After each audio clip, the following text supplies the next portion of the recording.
Welcome back to Radio Taiwan International. You're listening to Geek Out. What's your cup of tea? What tickles your fancy or floats your boat? Join us as we share passions from people in Taiwan and around the world. I'm your host, Michelle Chang, and today in the studio we have Amanda Stevens. Hello, everyone. Welcome back. Hey, thank you. I just realized that's the way that I start my show, too. Oh, really? With my little double hello. Right, exactly. It feels right. What are we geeking out about today, Amanda? We're geeking out about another kind of story. This time, urban legends. Yes. Well, it's very on brand for you. That's what I was thinking. I can talk about, there's a reason I started my show about stories, because I can talk about stories anytime, anywhere, types of stories. Generally speaking, stories are the best. That's why they're still told today. Mm-hmm, exactly. How cheesy is that? But I think urban legends are different. Like last time I was here, I was talking about myths, legends, and fairy tales, which I think are 3 levels of very old storytelling that inform a lot of what we do today. And I think urban legends are fun because they're kind of a continuation of that we don't really see a lot of times as that continuation.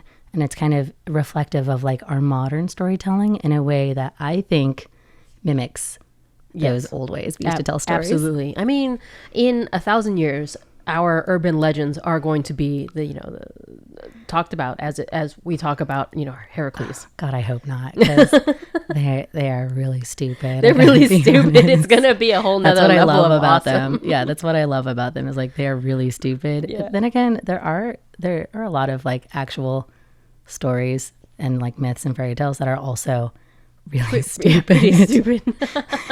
So, all right. So for our listeners, first of all, trigger warning, you guys. Talk about supernatural stuff may come up if you are or if you're at all afraid of the mention of ghosts and things like that. Things like that. This might not be the episode for you. Also, urban legends tend to be about things that are very scary. Oh, yeah. Which can also and often does include like murder. Serial killers, and things like that. Disappearances. Right. To tell those stories, we will also probably be touching on those topics. So that's also another thing to watch out for, besides just ghosts, because that's kind of regionally where you are, how those urban legends reflect what people are scared of. Yeah. I said ghosts because that's specifically a trigger for me. For you, yeah. Because Amanda just asked me before we even got started, is it okay if we talk about ghosts? And I'm like, yeah, as long as you don't show me the girl from The Ring crawling out of a TV, it's okay. I had to ask. Well, and I mentioned mine because that's actually the one that I'm scared of. Oh, yeah? Those were the urban legends that scared me because deep down, I'm always going to be American, and I'm more scared of people than ghosts. So, okay, for our audience, let's define what are urban legends. So last time that I was here, I talked about legends. And the thing about legends is that they are old stories that are akin to myth. But the reason they're a legend is because people believe that some part of it is true. Right. And that's important because building off of that, we have urban legends, which also share that similar kind of pattern in terms of people believe that some part of that story is true. Right. And there are urban legends that are actually true, or that turned out to be true, or are truly based. Right. This is just becoming meaningless to say the word true, but that they are a real story of something that happened that just got retold again. Yes. Generally, though, you can think about urban legends kind of like if you got chain emails. That's the format for an urban legend, but actually it is. So things that qualify something as an urban legend, though you don't need to have all of them, are that number one, it is passed from person to person. So that can be via email, via cell phone, or just talking to each other. But you don't read them in books usually. And then that gets to part 2, is that it usually comes from a, quote, trusted source, which could be your friend telling you the story, or a lot of times it leads into like, oh, well, my uncle told me about a time, or like my mom says that, or my best friend, my big sister's friend said that. So these stories come to us from, quote, trusted sources, but also like in that way, like you can think of them as chain emails, right? Because it's passed person to person. It comes from somebody that you believe. Right. They also have a theme, which is that they are usually, this is why we have the trigger warning, but they're usually about something very scary or something very humiliating, or something supernatural, maybe all 3, tic-tac-toe. But you don't really hear urban legends about like, there was this really wonderful thing that happened. No. That's true. They're usually about something very scary, very supernatural, or very humiliating. Well, that's true about all stories. I mean, most stories have some kind of, plot twist, horrible thing that happens, and then a challenge that's overcome, and so on and so forth. So Yeah, except for urban legends kind of get boiled down to that challenge, and then usually it's not overcome. It's just like, then the bad thing happened. and then the bad thing. And then the bad thing happened, and then it just happened, and then end. that's it. And so watch out. Which is the last qualifier, actually, is not all urban legends, but sometimes you will see them end with, so watch out, or else blah, blah, blah, blah, blah, or that's why you can't go to this place after dark, or if you stay in this house after midnight, this could happen to you too. Right. You know, like pass this on to 6 of your closest friends, or else the ring is going to get you. Like that kind of warning at the end. But again, it's not necessary to have all of those to be in urban legends. And I think that one is the one that I hear least often. So those are all little things that make an urban legend. Would you classify, for example, one of my famous cryptids is the Loch Ness Monster? In my heart of hearts, I really, really want Nessie to be real. Would you classify that as an urban legend? Actually, yeah, now that you've said it, I think I would classify most stories about cryptids as urban legends, especially because sometimes they also have turned out to be true. The giant squid Is once actually occupied that based- space. Right. The Kraken is technically Right. based on the giant squid. And, you know, I also believe that a lot of cryptid stories came about because of modern technology, photography, that kind of stuff, and providing, you know, blurry photos, but tech. Well, Bigfoot stories are certainly urban legends. Yep. The Mothman story is very Mothman, fun. Slenderman. The Slenderman is a great urban legend. I love that one because for a lot of young listeners today too, it's a very visceral thing. We know where it started, but then it kind of took on a life of its own, and it was told story to story, like person to person. This person saw it for real. It's actually based on this. And to be fair, there were actually some horrific things that happened because of that. Like there were people who believed it. That's true. And acted in very regrettable ways.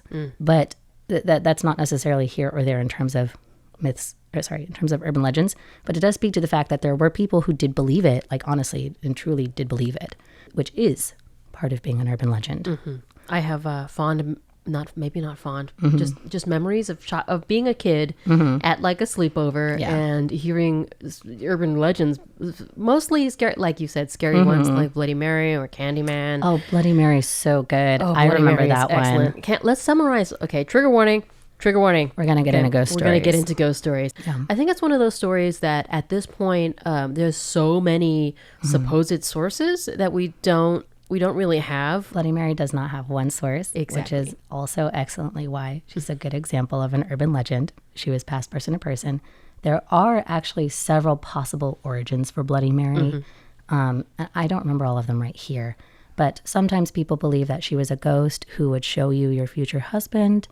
But if you were to die before you would be married, then you would see a skeleton in the mirror. So you see that kind of like transitioning into like scary things happening in a mirror. Sometimes people would say that she was a ghost of somebody who died before she was married, or she might be a totally different, unrelated ghost. But what's important about Bloody Mary is that she's a scary ghost, and you have to interact with a mirror to see her In the dark. in the dark. It was just so scary. Me having a fear of ghosts. Being a small child of course, is in the bathroom. They shut you in the bathroom, turn the lights off. At school or someplace like this. And you're supposed to say her name 3 times into the mirror. It's just, oh man. I remember being absolutely mortified. But if I don't do it, then I'm a chicken. Yeah. Then you're a baby. Well, because I remember I engaged with the Bloody Mary story, I think when I was in 2nd or 3rd grade. Right. And it did happen in a girls' school bathroom. Someone told us a story. You had to say Bloody Mary's name 3 times in a dark room. So it was the bathroom. Look into a mirror and you would see like glowing red eyes. And if you didn't and she would scratch your back up. Oh. And so that's what we were like waiting for. And I remember I watched some other girls do that because I was like, personally, I don't really believe in ghosts, but I also feel like I shouldn't give them the opportunity to like get me if they were real. And that's been my belief since I was a child. Don't tempt them. Right. It's like, I don't really think ghosts are real, but if they were, like, I'm not going to go out and be like, here you go, have me. Like, go ahead. So I watched some girls do it. They all ran out screaming. Then I went to go look in the mirror and I didn't see anything. And I just kind of like waited around. Nothing happened. And I was like, all right, Bloody Mary, I see you. Fake. Like I left. It's okay. It was good. I that was one that I was not upset to like miss out on. I was like, okay, feel pretty There's good. also psychologists will say that you see things because your mind is tricking you into seeing things, especially if you stare into your own eyes into a mirror. Right. Or any kind of light or other things. So you can always explain away what you see or what you feel. But some of them are not entirely so clear cut as well. Some urban legends are just ghost stories about something that happens. Like you might see this woman here. I think, I should have researched this one before I got here, but there's a couple of haunted hotel stories in Taiwan. I know there's also a haunted movie theater. Oh, I don't know about a movie theater. I don't remember where it was, but one of the construction workers died when it was being built. And so sometimes you can see him walking behind the screen or just like trying to find a place to go because he was still building it, but it's built, so he doesn't know what to do with himself. So things like that as well. A lot of the, as you said, they wind up being scary is because people are, terrified. And so the story gets perpetuated. I think in Taiwan, there is a story about a Little Red Riding Hood. I love the The red-hooded girl. In English, she was called the Tag-along. There was a movie that was made for it. But the little red girl or the red hooded girl from, once again, like you said, a photo or several photos from people who went hiking. And they noticed this little girl in red. I don't remember which mountain it is, but it's a specific mountain down south. There's an exact mountain, and you can go to the trail. Yep. And they just noticed this little girl in the back of all of their photos, but no one remembers the girl being there. And they couldn't explain why she was there, why she was in the photos. And then it was turned into a scary movie because that's great. That's a great thing to like latch onto and turn into something else. Yeah. But that's a Taiwan urban legend. That's pretty popular. Still, yeah. Well, that's new too. It's new, That fairly one came about right when I got to Taiwan, so that would be around like 8 years ago. Yeah. That's the kind of fun about urban legends. When I say like it's an extension of like our old storytelling habits, they never went away. People have this image of like people telling stories over a fire and it being like an old ancient art that we don't do that anymore because we have movies and TV shows and books and stuff. But no, we absolutely still do do. that. People just want to talk and share stories. That's our nature. But this is the form that it takes. And I think a lot of people just don't really connect those two things because we don't always see these as being the same thing. Right. Okay. So, favorite urban legends. So my favorite urban legend, if you live in East Asia or you have lived in East Asia, you've probably heard something like this. And the reason that it's my favorite is because even though it's called an urban legend, most old stories don't transition to something that people believe in fear now. Things like legends, not in a real scary way. We usually invent new ones or new things, and that's like Bigfoot, the Mothman, the Jersey Devil, Right. to use some North American examples, or to use a Taiwanese example like the Tag-along. All of those things, we invent new monsters. Right. But in Japan, actually, there is an old legend that was reborn into a new legend. I think the story behind that is really fascinating. I know which one you're going to tell. You know, yeah, you probably do. So the first old legend was from the Edo period of Japan, which was between like the 1600s to the 1800s. So it's a very broad period, but it was a story of the slit mouth woman, or Kuchisake Onna. The original story was, there's a couple of ways that it's told, but it's a very tragic story. So there's the wife of a samurai, and again, a couple of versions. Sometimes people thought that she cheated on her husband while he was out, and then other people knew about this, but he didn't. So he came back and he asked one of his men who had done him a favor, like, what do you want? And his man said, I think I'd just settle for a night with your wife. And instead of punishing the man as he should have, he goes to his wife and he says, like, oh, you're so proud of your face. Let me help you. And he cuts a slit in her mouth with his sword. She gets the Joker smile and she dies. She then turns into a ghost that haunts men at night, lone men at night walking by themselves. She is a very beautiful woman, but she's always covering half of her face. And she will ask these men by themselves with a fan over her face or a scarf or anything. She will ask them, do you think I'm pretty? Like, do you think I'm beautiful? And of course, people say yes. If you say no, she kills you. And we're going to get into a lot of bad ends. There is no good end. So there's no good end to the story. So if you say no, she kills you. Then she pulls down her scarf or her fan and she says, like, well, what about now? And if they say yes, she cuts your mouth to be just like hers. If you say no, she kills you. There was kind of a thought that you might be able to give like a so-so answer but that only buys you time to try to run away before she kills you. And that was the original myth. That's a slit-mouthed woman. Cut to Japan in the 1970s, 1980s. And this myth started reemerging as something that people were afraid of. But this time, she was a woman who was still very beautiful, but dressed in business attire, like nice business clothes, a trench coat of some kind. Right, just modern attire, right? And a medical mask to cover her face. And she would approach any traveler by themselves, but especially children, and ask them those same questions. Do you think I'm pretty? Yes, no, it's the same result. Fold down her mask and then ask, how about now? If you say yes, she cuts your face. If you say no, she kills you. But this time also, there are a couple of other strategies that people believe you can do.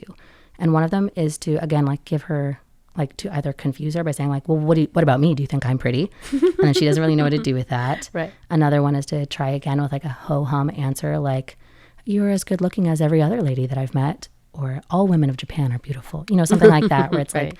like, it's not really a yes or a no. Both of those kind of gave you time.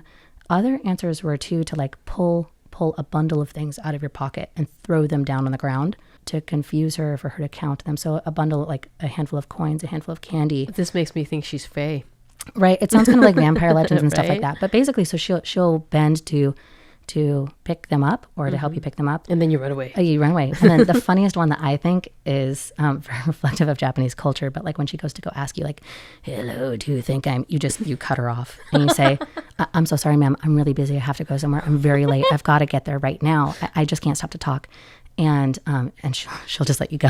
She's like, oh yes, I understand. I'm so sorry. Forgive me for standing in your way. Oh my God, I love that. Right. But so it's really weird, but you'll also notice like there's a lot of shift in that, like in who she targeted and what you can do and the ways that you can get it. So it was theorized that there was probably a serial killer that was going around at that time that was targeting people dressed unfortunately, up children? as probably. Though again, that's kind of mythic in its quality. So I can't be sure or confirm any of that, but that's the theory.